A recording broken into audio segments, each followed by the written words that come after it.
el trastorno negativista desafiante, que desafía a la autoridad, con conductas oposicionistas, con conductas negativistas, ¿cierto? Todos los anteriores que habíamos hablado, todos estos, este niño que tiene estos trastornos o problemas de conducta, podemos verlos y podemos tratarlos en la consulta, podemos tratar y debemos hacer el abordaje principalmente a la familia, ¿verdad? Pero cuando ya el trastorno de conducta se va replicando cada vez, se va manteniendo en el tiempo y las conductas son cada vez más graves que van a ocasionar problemas y daño físico, psicológico a los padres y a otras personas, entonces hablamos de estos trastornos, ¿no? El trastorno disocial que tiene que ver con conductas que van desde las más graves hasta las leves. Al igual que la esquizofrenia epidémica, mientras más temprano se inicia este trastorno, el trastorno disocial, que es un trastorno de conducta grave, ¿no es cierto? Mientras más temprano se inicie, entonces el pronóstico también es más, es reservado, ¿no?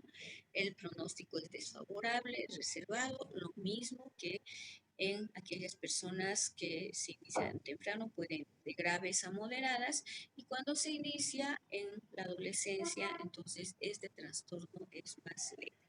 Entonces, ¿cómo son las conductas cuando se inician de manera temprana en los niños? Es un conglomerado de muchas conductas disruptivas, ¿cierto? Muchas diversas, además, todo lo que hemos visto, desde el robo, el maltrato, la mentira, los incendios, etcétera, etcétera. Moderadas de un ámbito, varias pero parecidas, ¿no es cierto? Y leves de un solo tipo, que van a ir pocas o iguales. Y eso obviamente va a influir en el pronóstico, ¿no? Para que se generen, aparezcan estos trastornos de conducta, tiene que haber las condiciones, tenemos que tener en cuenta las condiciones del entorno, dónde vive, dónde se desarrolla, dónde está ese niño para que presente estas conductas, de graves a leves, ¿no? Y qué tipos de conducta van a hacer. Entonces, el pronóstico en la vida adulta va a ser desde un funcionamiento personal y social ajustado, ¿no es cierto? En las leves, de un solo tipo, hasta los conflictos familiares, sociales y laborales, cuando son conductas de característica moderada, y las graves, que van a ir lamentablemente a un trastorno antisocial de la personalidad, donde ya van a haber conflictos judiciales, ¿no es cierto? Entonces, problemas con la ley y con la autoridad. Según la gravedad del trastorno, ya hemos visto de leve, grave y moderado, ¿no es cierto? En leve son pocos o ningún problema de comportamiento que excede los requeridos para establecer el diagnóstico y solo causan daño mínimo a otros. Pero el daño es daño. El daño está hecho, como se dice, ¿no es cierto? Dice el dicho, a palabra suelta no hay vuelta, empezando de los trastornos de conducta leves, si me permiten, el hecho de que pueden ir desde decir lo que piensan, ¿no es cierto? Y se lastima a las otras personas. El daño es daño, aunque aún sea mínimo. Moderado cuando el número de problemas de comportamiento y su efecto sobre otras personas son intermedias entre leves y graves. Y grave cuando este comportamiento de estos niños ya excede los que se tienen o se toman en cuenta para establecer el diagnóstico y el daño es considerable a los demás, ¿no es cierto? Como en esta imagen, algunos podrán decir, pero solamente es una muñeca, ¿no es cierto? Se va a romper la muñeca y ya. Pero ¿y qué pasa? ¿Qué sensación queda en la dueña o la que tenía la muñeca, a la que le están haciendo el daño? ¿No es cierto? Por mucho que se pegue o se tenga que colar las partes rotas o lo que fuera, el daño ya se hizo, ¿no? Entonces, realmente la gravedad de estos trastornos va a dejar secuelas en los niños que son eh, víctimas de esto, niños, padres, etcétera, que son víctimas de estos trastornos de conducta de los niños. ¿Qué tipos de comportamiento existen? Por eso, de acuerdo al daño que puede ser leve, moderado o grave, ¿no es cierto? También están los comportamientos.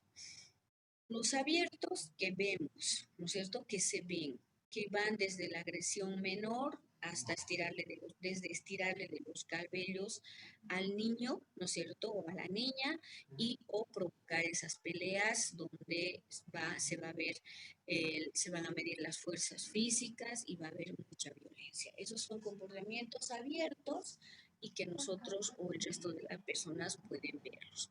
Y los encubiertos, que son los más, ¿no es cierto?, los moderados graves, que aparecen antes de los 15 años y van desde conductas reactivas, conductos fraudes, hasta el daño a la propiedad, incendios, vandalismo, y finalmente formas más graves y serias de delincuencia en los que no hay confrontación, no hay esos comportamientos abiertos, no podemos verlos, pero sí se están produciendo ese comportamiento anormal, ese comportamiento alterado. Y los de conflicto con la autoridad que ya evolucionan, ¿no es cierto?, hacia un trastorno de personalidad antisocial y que aparecen antes de los 12 años. Menor edad de aparición, pronóstico reservado, ¿no?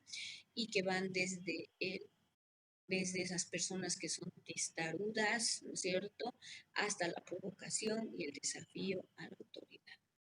Se estima que de 100 niños y adolescentes hombres, de 6 a 16 presentan el trastorno disocial, mientras que para las niñas y adolescentes mujeres, de cada 100, 2 a 9 niñas van a presentar este trastorno y existe una relación con el nivel socioeconómico y también a las zonas urbanas más que a las rurales, ¿no?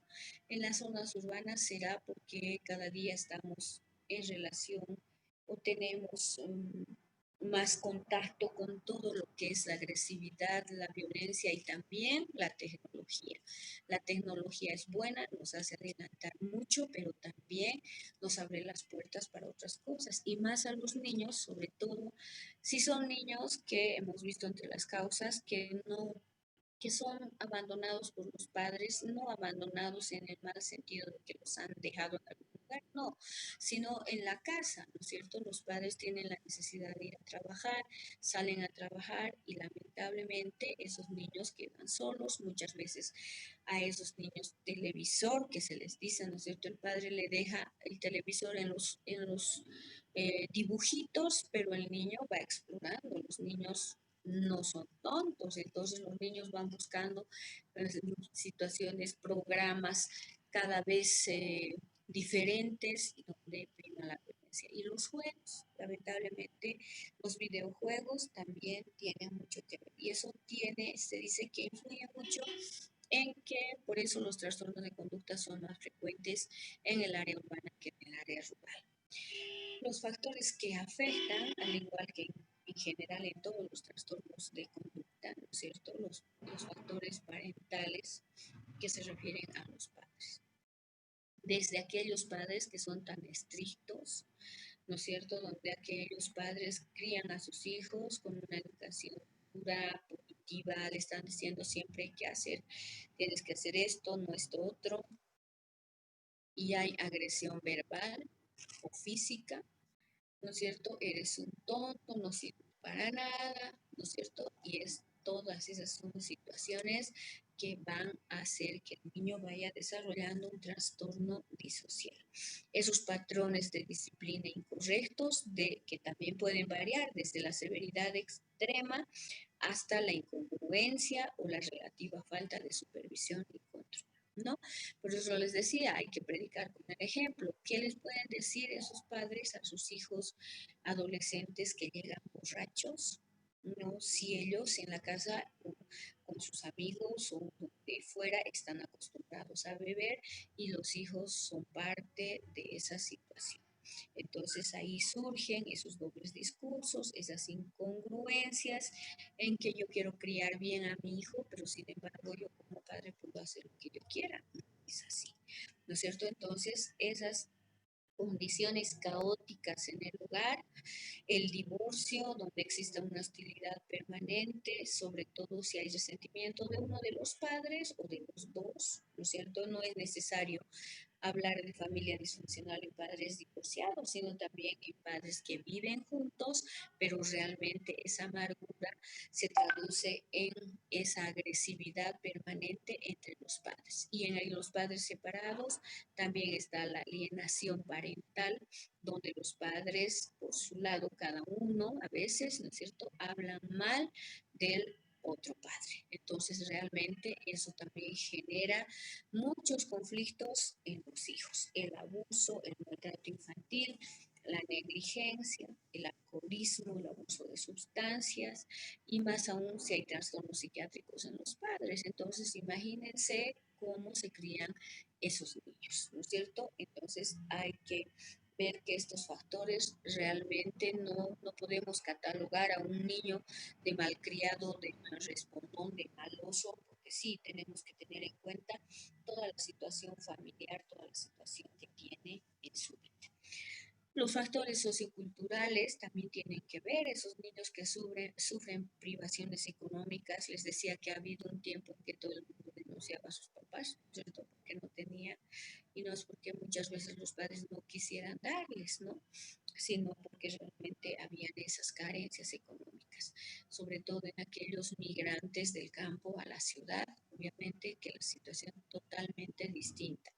También el hecho de vivir en zonas urbanas marginadas y que además exista consumo de drogas en las zonas marginadas, lamentablemente, ¿no es cierto? Existe todo este tipo de problemas, el hacinamiento, la promiscuidad, el consumo de drogas, el alcoholismo, y que tiene que ver para que se desarrollen los trastornos de conducta, el desempleo de los padres, mucho más en esta época que estamos viviendo, ¿no es cierto? Que aparentemente estamos volviendo a la normalidad, pero siguen habiendo todas estas situaciones que estamos viendo. Entonces, peor aún, si los padres están desempleados, hay privaciones económicas, hay malestar en los padres, agresividad y culpabilización entre ellos, ¿no es cierto?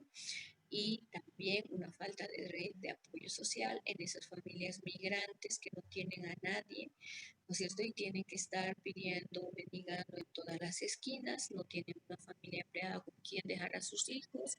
Nosotros vemos en la calle a los campesinos, ¿no es cierto? Cómo llegan con sus hijitos, esas campesinas que están ahí pidiendo con los niños o los niños se acercan a pedir. Esos niños son captados o capturados por esos grupos organizados y de pronto la mamá que estaba con 5 hijitos aparece con 4 o aparece con 3, ¿no es cierto? Porque no hay una red de apoyo social y los niños lamentablemente van a dejar de vestir esas ropitas del campo y ya van a estar en situaciones de conflicto para que puedan desarrollar este trastorno. Y también la falta de participación en las actividades de la comunidad, por ejemplo, las deportivas, ¿no es cierto? Que decía, gracias a Dios, hay niños, igual que en el alcoholismo, ¿no es cierto? Hay niños y jóvenes que tienen formas diferentes de divertirse, no solamente con el alcohol. Y las actividades deportivas, pues realmente ayudan muchísimo. Los factores psicológicos, aquellos niños que son criados en condiciones caóticas y negligentes, ¿cómo van a ser? No van a estar sonriéndole a la vida, ¿verdad? Si cada vez que tenemos un problema económico o alguna situación que nos ha ido mal, como estamos, no estamos contentos, entonces no podemos estar sonriendo, o estamos tristes, estamos malhumorados, estamos agresivos y muchas veces los niños son destructivos. Es la forma de manifestar esa su inconformidad, ¿no es cierto? Y estos niños no desarrollan esa tolerancia a la frustración que es necesaria para que uno pueda tener relaciones maduras. Entonces, tienen poca tolerancia a la frustración, baja autoestima. Y los factores neuropsicológicos, se dice que estos niños y adolescentes que tienen estos trastornos está afectado el lóbulo frontal, ¿no es cierto? Ya que en el área frontal del cerebro, la que nos permite planificar, organizar, razonar, y en estos niños es toda el área. Entonces, su pensamiento, su razonamiento, el juicio están afectados, todas las funciones mentales superiores que nos permiten actuar de una manera adecuada, ¿no es cierto? Comportarnos de la mejor manera, entonces están afectadas. Por eso se dice muchas veces que el comportamiento, este temperamento que muestran los niños, tiene una causa genética. Y estos niños de carácter difícil, llamados así en principio, pues van a desarrollar trastornos de comportamiento graves, ¿no? ¿Qué aspectos se suelen presentar en estos pacientes que tienen trastorno disocial? En mayor o en menor grado puede haber escasa empatía y preocupación por los demás, ¿no? Ponerse en los zapatos del otro es como una cosa así muy fría, muy general, ¿no es cierto? Tenemos que realmente saber cómo sufre esa persona, qué carencias tiene, qué necesidades, qué alegrías, qué objetivos. Todo eso quiere decir la empatía, ¿no es cierto? Entonces, tratar de ponernos en el lugar de otra persona es difícil, es muy difícil. Parece muy simple decir, ¿no? Hay que ser empáticos, pero muchas veces no lo logramos, porque en realidad no sabemos a ciencia cierta hasta dónde llegan sus carencias y cuánto es el sufrimiento que en realidad están sintiendo. También hay dificultad para percibir los sentimientos, esos deseos e intenciones ajenas de los demás, ¿no es cierto? Uno se puede acercar a estos niños para tratar de ayudarlos, pero ellos lo van a interpretar de una manera hostil. Insensibilidad y poca capacidad para reconocer la culpa o mostrar remordimiento. Lamentablemente, estos niños que tienen este trastorno disocial, pues van a realmente evolucionar a un trastorno de personalidad antisocial, ¿no es cierto? Porque van a mostrar poca sensibilidad y muchas veces incluso a una psicopatía o a una sociopatía, ¿no? La autoestima está distorsionada, la autoestima de estos niños puede ser alta, ¿no es cierto? A ellos, yo pegándoles a todos, me voy a hacer respetar, ¿no es cierto? Yo soy fuerte, les pego a todos y me van a respetar. Entonces, una autoestima distorsionada, alta o baja, ¿no es cierto? Sin tolerancia a la frustración y esa inestabilidad emocional.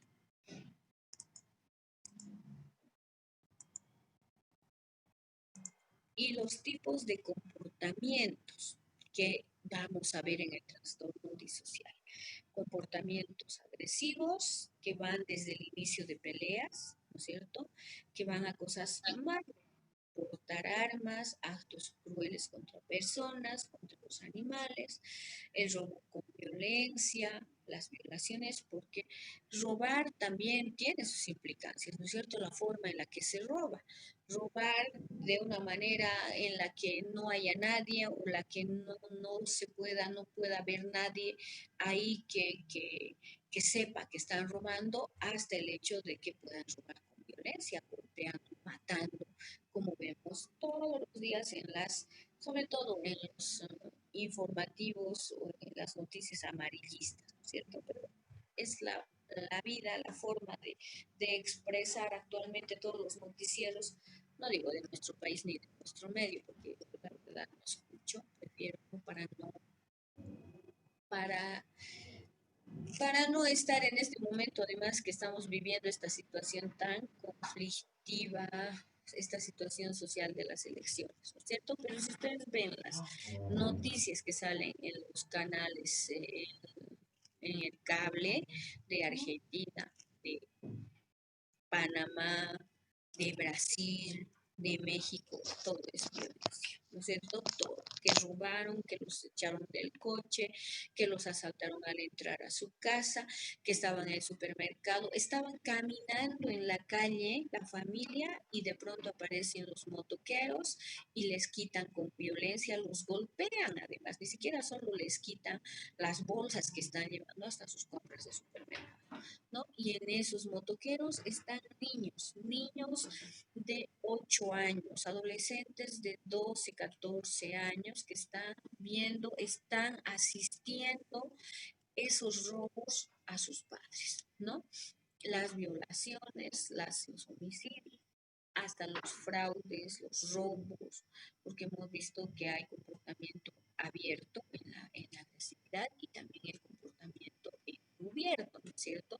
Las mentiras, las falsificaciones, desde el hecho de romper los compromisos y las promesas para sacar provecho, el hurto, los robos a las tiendas, ¿no es cierto? Hemos visto que la inteligencia se valora hasta por el hecho de que una persona si realmente sabe,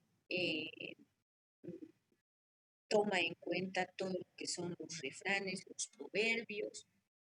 Entonces se dice que quiere decir romper una promesa. Muchas veces lo saben las personas, ¿no? Pero eso se considera ya un trastorno de conducta, que uno no cumpla las promesas. Las violaciones a las normas escolares, las subidas de clase, las normas familiares que se rompen pues prácticamente en todo momento, ¿no es cierto? Porque si hemos dicho que además no hay normas claras en esas familias disfuncionales, hay incongruencia, no hay roles claros, no se sabe quién manda a quién o quién es el que ordena las cosas ahí, ¿no es cierto? Porque están tanto a la par padres e hijos, hay codependencia a veces de todos estos trastornos de conducta entre padres e hijos, hay fugas, hay sexualización de la conducta, ingesta de alcohol y drogas, que todo esto son los comportamientos que están alterados. ¿En quiénes es más común el trastorno disocial? La edad media de aparición es más temprana en los varones que en las mujeres, entre los 10 y 12 años. Mientras a menor edad se presente, peor el pronóstico, ¿no es cierto? Y las mujeres entre los 14 y 16 años. Es más frecuente en varones en una relación de 4-1 y se ha visto que aquellos niños que presentan estos trastornos antes de los 10 años tienen 9 veces más probabilidades de presentar síntomas de agresión, porque hemos visto que las conductas son más variadas y son más difíciles de controlar, ¿no es cierto? A diferencia de aquellos que van a presentar en mayores edad.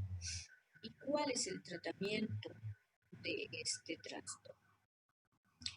Muchos autores dicen que es un trastorno intratable y resistente a cualquier intervención. Las intervenciones que podrían tener éxito son aquellas que están dirigidas a los padres, ¿no? Pero hay que tener en cuenta si realmente los padres van a aceptar las intervenciones terapéuticas o no. Y tenemos que hacer el tratamiento multimodal, tenemos que dirigirnos a todas las situaciones que están alteradas en los niños. Lamentablemente, desde los padres, la familia, el entorno más cercano. Imagínense si son familias de personas que están siempre en contra o violando las normas de la ley. Entonces, ¿a quiénes vamos a hacer? A los padres y a todos sus amigos que tienen estos problemas. Es bien complicado. Entonces, primero hay que dirigirnos a los padres y hay que tratar todos los factores que intervienen en el desarrollo de este trastorno y finalmente hacen que el trastorno se vuelva estable. O sea, esos trastornos de conducta graves, entonces ya son como una cosa normal en algunas familias y nosotros no podemos permitir eso, ¿no es cierto? Y también hay que tener en cuenta toda la comorbilidad que hay junto con este trastorno, el abuso de drogas. Mientras más temprano se inicia esto, entonces este trastorno, entonces también estas personas, por querer saltar además de conductas, primero abiertas, luego encubiertas, entonces van a querer probar de todo, ¿no es cierto? Y entonces la ansiedad, la depresión, el uso de sustancias está a la par con estas personas. El trastorno disocial puede confundirse por un trastorno de déficit de atención e hiperactividad y no es porque los niños realmente quieran tener estas conductas, ¿no es cierto? Porque los hiperactivos hay también muchos factores que intervienen para la aparición de ello, pero que está principalmente no es el hecho de que ellos quieren hacer daño de ninguna manera, sino es su forma de ser, esa es su forma hiperactiva, esa es su forma impulsiva que les hace hacer cosas y que realmente va generando anticuerpos en todas las personas que están alrededor de ellos. También hay que tener en cuenta un episodio maníaco que tiene todos estos síntomas, ¿no es cierto? Esa hiperactividad motora, impulsividad también, esa falta de coherencia en muchas de sus actitudes, el trastorno adaptativo en esos niños que no se pueden adaptar a las situaciones que les toca vivir, sobre todo la escuela, el colegio, el comportamiento antisocial en la niñez, adolescencia y el trastorno de comportamiento perturbador no especificado y que vamos a ver en la siguiente clase el trastorno negativista desafiante. Yo creo que aquí vamos a quedar porque ya se va a cortar y nos veríamos el próximo martes. Está Siguen bien, ahí. doctora. Está bien, doctora. Hasta luego, hasta luego. Hasta luego, doctora.